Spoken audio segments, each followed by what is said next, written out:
सो D block element की further physical properties में आज हम स्टडी करेंगे कलर्ड कॉम्प्लेक्सेस। जैसा आप सब जानते हो जो ट्रांजिशन एलिमेंट्स हैं they are coloured in nature, वो कलर्ड होते हैं, ठीक है। उसका जो रीजन है वो हम 3 रीजन स्टडी करते हैं। सबसे पहला रीजन है डीडी ट्रांजिशन।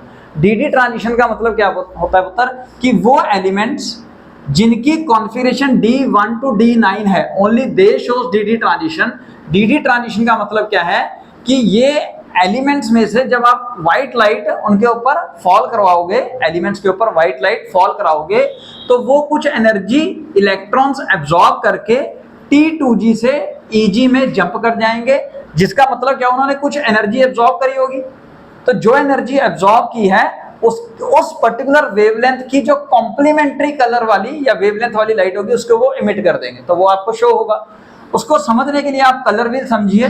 कलर व्हील के अंदर आपने क्या किया, आपने एक व्हील बनाया और इस व्हील के अंदर कुछ इस तरीके से आपने डिजाइन कर लिया। अब यहां से आप शुरू करें, वॉयलेट, इंडिगो छोड़ दीजिए, blue, green, yellow, orange and red. तो जैसा मैंने यहाँ पे भी लिखा हुआ है, वॉयलेट का कॉम्प्लीमेंट्री येलो, ग्रीन का कॉम्प्लीमेंट्री रेड, ऑरेंज का कॉम्प्लीमेंट्री ब्लू होगा। यानी कि एक पर्टिकुलर अगर ब्लू कलर की वेवलेंथ वाली फ्रीक्वेंसी वो एब्जॉर्ब करेगा तो वो आपको कंपाउंड कैसा दिखेगा, ऑरेंज कलर का, ठीक है जी। दूसरा रीजन है चार्ज ट्रांसफर। चार्ज ट्रांसफर का मतलब क्या हुआ कि कंपाउंड जैसे KMnO4, K2Cr2O7, chromyl chloride, CrO2, Cl2, potassium permanganate, potassium dichromate and chromyl chloride, और भी ऐसे बहुत से कंपाउंड्स हैं जिनका जो ऑक्सीडेशन नंबर के हिसाब से अगर आप इलेक्ट्रॉनिक कॉन्फ़िगरेशन चेक करोगे तो वो आपको D0 या D10 शो होगी। तो डीडी ट्रांजिशन के हिसाब से वो कलर्ड नहीं होंगे, but still they are coloured in nature. तो मतलब चार्ज ट्रांसफर को ज्यादा इजीली समझिए। सपोज मैंने पोटेशियम परमैंगनेट का एग्जांपल लिया, KMnO4, यहाँ पे मैंगनीज का ऑक्सीडेशन नंबर निकाला +7, मैंगनीज का एटॉमिक नंबर है 25, इलेक्ट्रॉनिक कॉन्फ़िगरेशन हो गया आर्गन 4s2 3d5। तो अगर मैंगनीज 7 पॉजिटिव है then they have to lose these 7 electrons, तो आर्गन 4s0 3d0। अब डीडी ट्रांजिशन के हिसाब से D0 D10 वाला कलर शो नहीं करेगा, बट ये शो करता है बिकॉज ऑफ चार्ज ट्रांसफर। तो चार्ज ट्रांसफर के केस में क्या होता है, ये जो ऑक्साइड आयन है ये मोमेंटरली, जस्ट मोमेंटरली अपना एक इलेक्ट्रॉन लूज करेगा और इस इलेक्ट्रॉन को गेन करेगा आपका मैंगनीज, जिसकी वजह से उसका ऑक्सीडेशन नंबर डिक्रीज हो जाएगा, ठीक है पुत्र।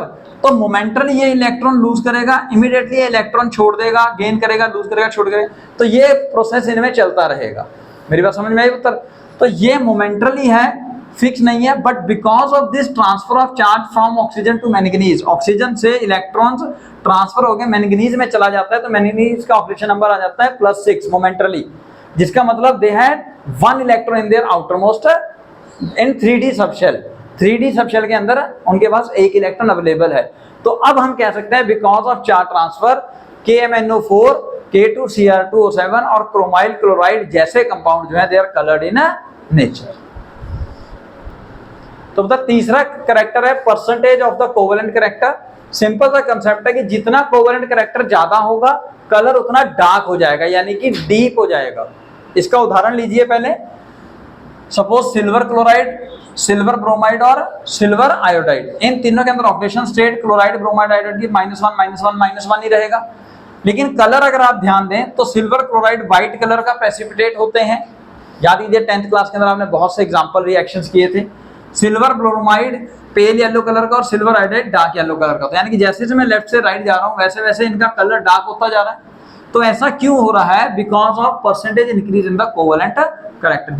जिस कंसेप्ट को आप समझ सकते हैं according to the Fajan rule. Fajan rule क्या कहता है कि आयनिक कंपाउंड के अंदर भी कोवेलेंट कैरेक्टर होता है, और जितना चार्ज ऑन कैटायन और चार्ज ऑन एनायन ज्यादा होगा कोवेलेंट कैरेक्टर ज्यादा होगा, और साथ ही साथ में वैकेंट d ऑर्बिटल अगर होंगे तो कोवेलेंट कैरेक्टर ज्यादा होगा, और साथ ही साथ में उन्होंने सबसे इंपॉर्टेंट बताया था साइज ऑफ कैटायन और साइज ऑफ एनायन। एनायन का साइज जितना बड़ा कोवेलेंट कैरेक्टर उतना ज्यादा। तो देखिए क्लोराइड से ब्रोमाइड, ब्रोमाइड से आयोडाइड का साइज ज्यादा है, तो इसलिए इसमें कोवेलेंट कैरेक्टर सबसे ज्यादा, फिर इसमें फिर सबसे कम होगा सिल्वर क्लोराइड। तो बता अगली प्रॉपर्टी है मैग्नेटिक प्रॉपर्टी। तो डी ब्लॉक एलिमेंट्स जो हैं they are generally paramagnetic in nature. Paramagnetic nature का मतलब क्या होगा, ऐसे कंपाउंड जिनके पास एटलीस्ट एक या एक से ज्यादा अनपेयर्ड इलेक्ट्रॉन्स होंगे। तो अगर एक या एक से ज्यादा अनपेयर्ड इलेक्ट्रॉन हैं तो उन कंपाउंड्स का मैग्नेटिक मूवमेंट हम फाइंड कर सकते हैं। मैग्नेटिक मूवमेंट आपने स्टडी किया था या स्टडी करेंगे आप लोग फिजिक्स के अंदर भी, मैग्नेटिक नेचर जो मैग्नेटिज्म है आपका chapter 3rd chapter of physics उसमें आएगा ये, ठीक है। तो उसको डिनोट करते हैं म्यू से। फॉर्मूला है √n × n+2।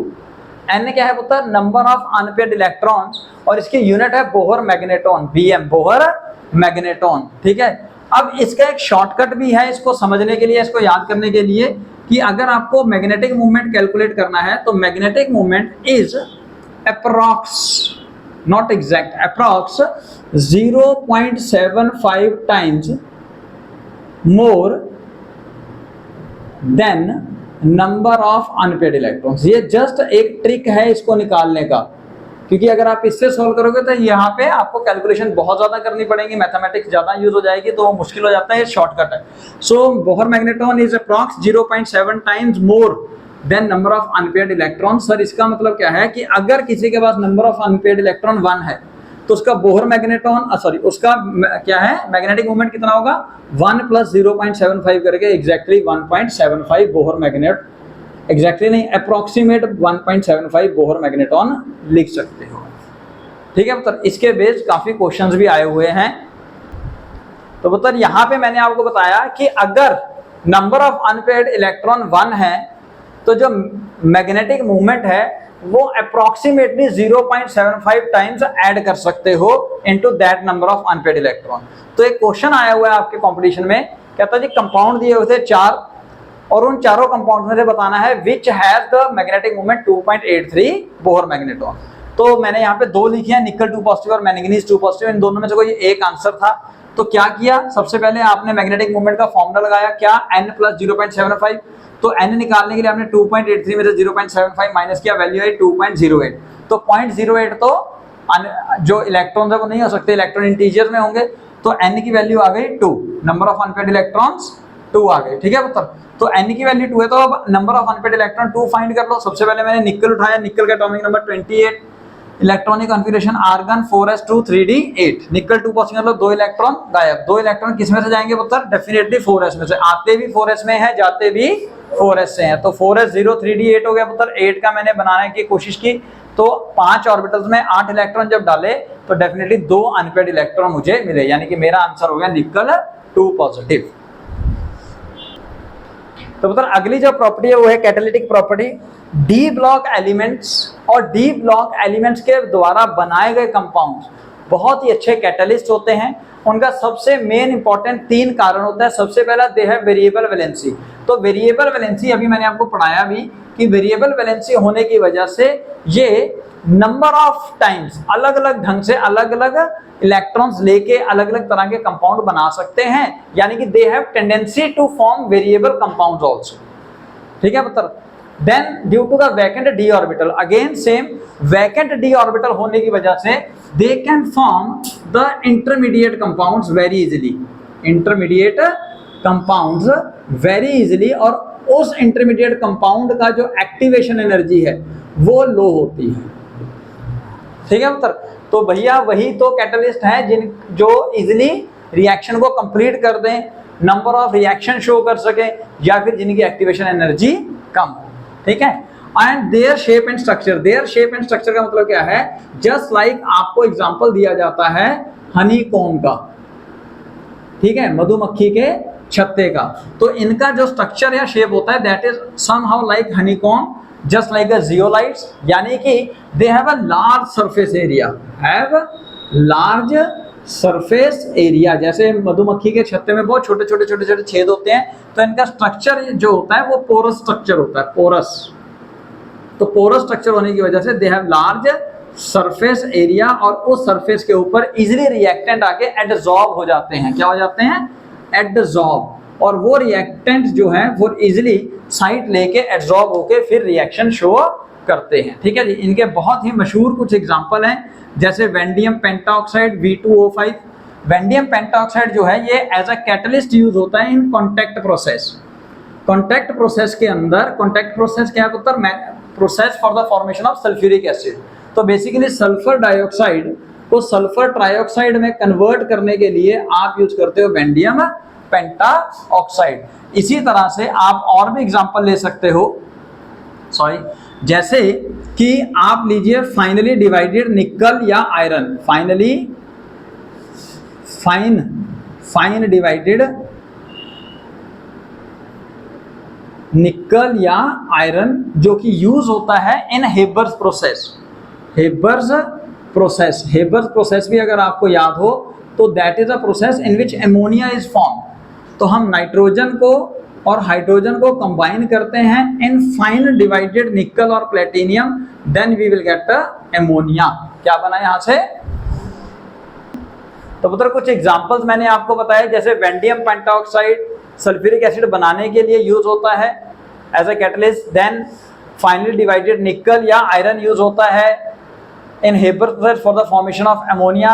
Very popular catalyst Ziegler Natta catalyst, formula TiCl4 plus AlCH3 whole thrice. तो this is use for the polymerisation of alkenes, alkenes के पॉलीमर्स बनाने के लिए, पॉलीथीन वगैरह बनाने के लिए यूज होता है। Wilkinson catalyst, this is RHPPH3 whole thrice Cl3, this is use for the hydrogenation of olefins. तो मतलब दो लास्ट प्रॉपर्टीज के बारे में अगर हम स्टडी करें, सबसे पहले एलॉय फॉर्मेशन। तो जैसा आपको पता है लेंथेनॉइड कॉन्ट्रैक्शन की वजह से डी ब्लॉक एलिमेंट्स का साइज जो है वो ऑलमोस्ट सिमिलर हो जाता है। तो सेम साइज वाले एलिमेंट्स होने की वजह से हम उन मेटल्स को होमोजेनियसली कंबाइन करते हैं according to the desire to form the alloys. Example आप सबको पता है brass, bronze, so we have number of alloys. तो D block elements are readily available for the formation of alloys. ठीक है पुत्र। Next interstitial compounds. Interstitial compound का मतलब क्या है? जब ऑलमोस्ट सेम साइज वाले एलिमेंट्स को टुगेदर यानी कि इकट्ठे रखा जाएगा तो उनके बीच में थोड़ी बहुत जगह बच जाएगी। बीच में क्या बचेगी पुत्र? जगह, स्पेस। ये देखिए ये स्पेस बच गई ना, ये वाली, ये तो इन्हें कहा जाता है इंटरस्टिशियल स्पेस या वॉइड्स।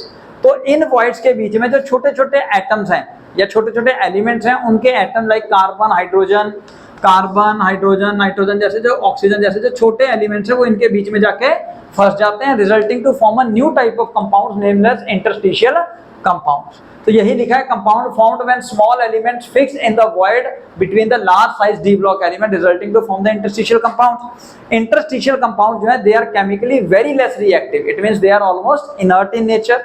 एग्जाम में क्वेश्चन आया हुआ है। They have same chemical properties, यानी कि इनकी इंटरस्टिशियल कंपाउंड की अपने मेन डी ब्लॉक एलिमेंट के जैसी केमिकल प्रॉपर्टी होगी, but they differ in the physical properties.